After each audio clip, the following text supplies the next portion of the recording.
Hi, welcome back to another episode of Hobby Business. Today I wanted to share my early eBay selling mistakes and the lessons I've learned. I started selling on eBay in 2020 in the spring. I've been doing it for consistently, and I've got over 6,200 listings in my eBay store now. Have sold thousands and thousands of cards, mostly low dollar cards. And I wanted to go over some of the early mistakes I made and share those with you with the hope that maybe you might learn a thing or two from it if you're interested in starting out selling cards on eBay. But I'd also love to hear what are some of the mistakes you've made that you would like to share with the hobby community. I'd love for you to put any early mistakes you might have made or lessons you've learned in the comments below. I really appreciate it. I'm going to talk about these 4 cards. And each of these cards were cards that I've had and sold on eBay. And each one of them, I have a lesson to be learned from it. So I'm going to go through each card individually and then tell you what lesson I learned from it, how what mistakes I made, and go from there. To be clear, these are just printed off copies of a card, not an actual card, as you probably could have told, but I want to use it as a prop to tell each story. So the first one I'm going to start with is this Drew Brees rookie card, the Topps rookie card. I had a copy of this, and when I first started my eBay store, I only did auctions because I think at the time you were able to get maybe 250 free auctions, or maybe it was even 50 free auctions a month. And so I would just kind of max out the free auctions that I could use. But when you have auctions, regardless of where you started at, I never started this card at like 99 cents, which I know a lot of people start auctions at, but I started it at a higher price point. Let's say it was 20 bucks. But then I also accepted offers on it. What I didn't know at the time was that a lot of times people won't make a bid on a card until way late in the auction cycle. So I think at this time I was still running 10-day auctions because I had such few cards in my store in the beginning that the auction listing would relist automatically if a card didn't sell and I didn't use up all the free listings that I had. So that's how I would set it up. So I ran this card as a 10-day auction, and when I would get an offer, I was really excited, because I was new to it all. So even if it was a lower offer than what it might have ultimately sold for at auction, I'd get excited about the offer and I'd feel like I'd have to respond. And so if like a day went by and I only had one offer, which was the case on this card, I think I got an offer of like 22 bucks for it. And I got excited for it and took it because I wanted to make the sale and start building up the store. In retrospect, the buyer got a great deal on the card because it's a significantly more expensive than $22 card. If I would have let it run to full auction, then I would have gotten more value for the card. And what I've learned is it's not necessarily how long somebody's been on eBay or how high your feedback score is. It really is the card that you have. So I was kind of discounting myself as a seller in my card because I was newer to the platform. So my advice on this one, the mistake I made was I accepted too low of an offer, didn't let the auction run, only had one copy of a card, and went from there. So my, moving forward, in retrospect, I wish I would have done it for the full auction and let it run and see what would have happened. I could have gotten less, but when you look at the value of the card, I probably would have gotten significantly more. So that was the early mistake. If you do 10-day auctions, you really should wait and see how it goes. So that was mistake number one. Mistake number two was with this Johnny Robinson card. I actually found a stash of these. I think I had about maybe 7 or 8 of them that my dad had collected. And I honestly, I'll be totally upfront, I didn't know who Johnny Robinson was. And I posted it and started getting bids, offers right away in like the $20 to $30 range. And I was totally happy with it. Didn't even look at comps at the time, was just happy to take the money and run, and did it multiple times, right? I had like somewhere between 6 and 8 copies of this card, and sold them all quickly. I would post one copy, it would sell, then I would post another copy and it would sell around there. And I mean, I felt good in at the time, but then when you go and look at comps, it's a significantly higher value card than that. So if there's an era of cards or a sport that you don't know a ton about, like I said, I didn't know a whole lot about Johnny Robinson, didn't know a ton about the card. I just kind of posted the card, saw action was happening on it, was happy to make a sale for, $25 or so and ship the card off, and then post another one and ship it off. So, there's about somewhere between 6 and 8 people out there that got a good deal on a Johnny Robinson card. But the lesson I learned on that one is I should have put one to auction, held onto the stack, and seen what happened with the fair market value of it at auction. Then wherever the price closed at auction, then I would have known what's the true value of the other cards. So I definitely left money on the table with that one. Multiple times over. So if you have a copy of card, if you have a set that you're not 100% familiar with, or a player that you're not a ton, super familiar with, do the work, look them up.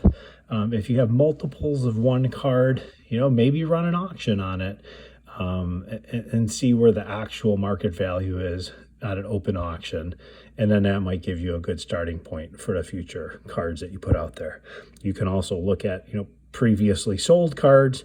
What did they sell for? Like I said, when I started doing it, I wasn't that savvy to even with the platform to really look that up and know how to do all of that. I know a lot of other people are much more savvy than I am, but that wasn't me.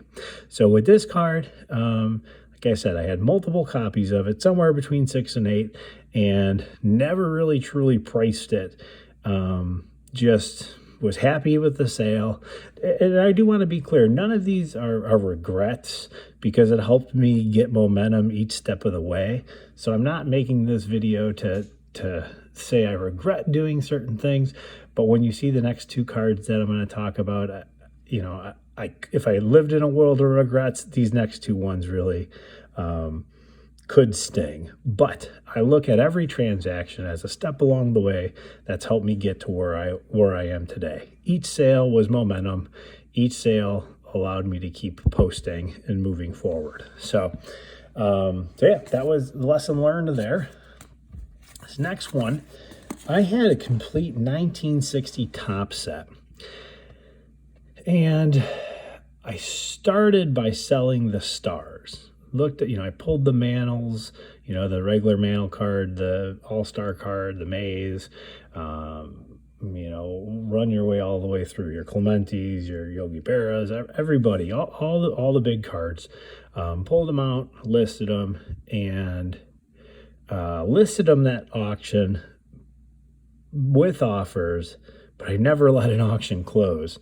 So I made a similar mistake with this one that I did with the Drew Brees card by not letting the auction run. But that's not the big mistake that I made when I look back on it.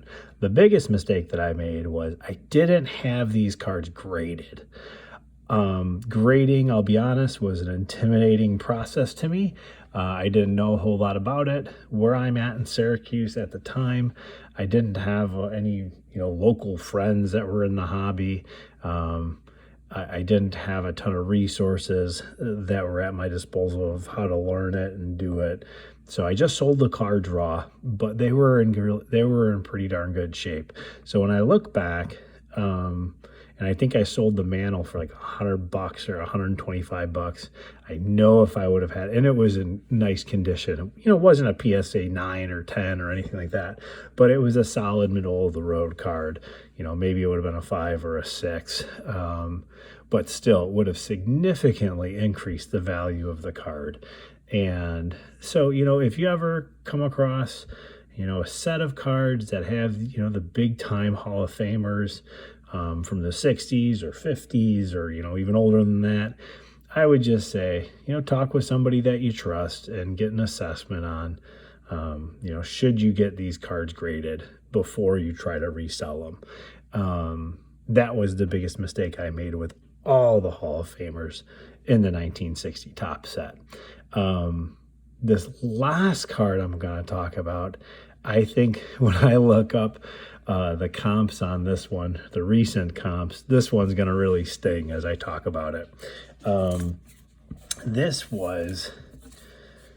I had a 1960 autographed Yaz card. It was in a screw down case.